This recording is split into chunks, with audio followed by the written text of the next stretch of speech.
Le 21 mars 1804, Bonaparte promulgue, c'est-à-dire qu'il rend applicable, le Code civil qui a été préparé pendant les 4 années précédentes. Que contient ce Code civil? D'abord, il faut savoir qu'un Code civil, ça n'est pas seulement une compilation, la réunion d'articles de loi que l'on prend un petit peu partout. C'est véritablement une vision de la société. Et c'est ce qu'ont voulu faire les juristes du consulat. Alors, ces conceptions, elles s'articulent autour de 5 principes principaux. Le premier principe, c'est le principe de l'égalité devant la loi.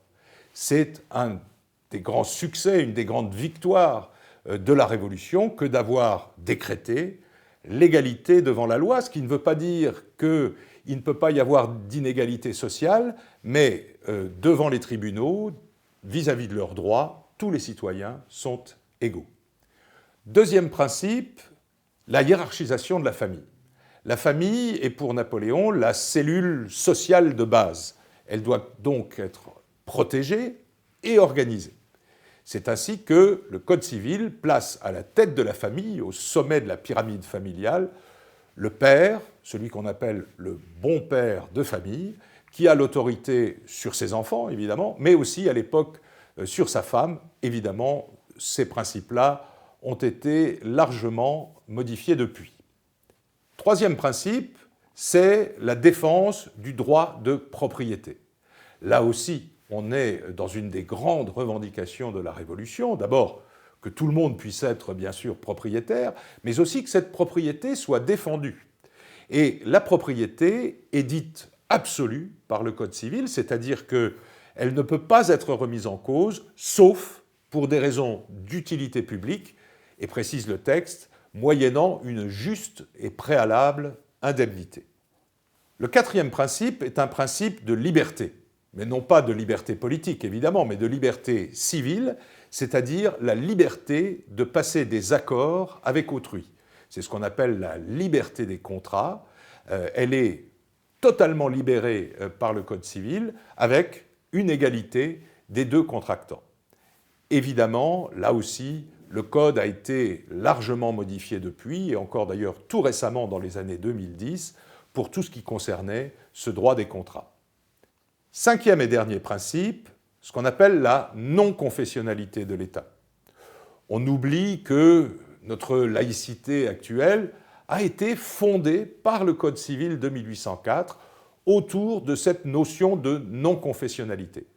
Cela veut dire que l'Église n'intervient plus en tant qu'autorité dans les actes des citoyens, mais c'est l'État qui remplace l'Église. Un exemple, le mariage.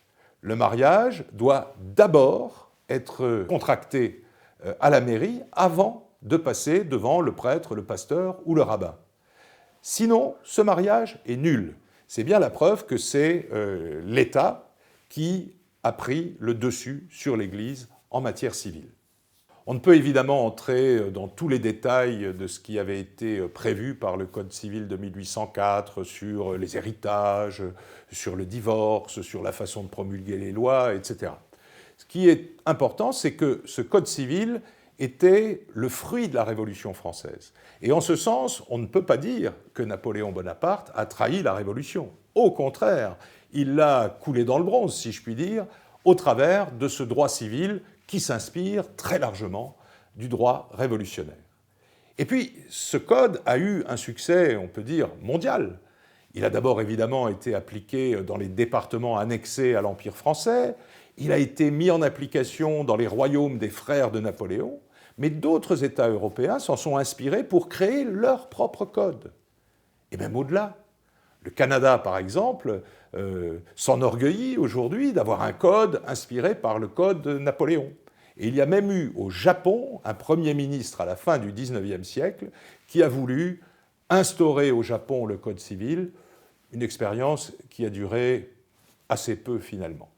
Donc on le voit, Napoléon avait bien raison de dire que ce qui restera toujours de lui, c'est son code, sa simplicité et ses principes.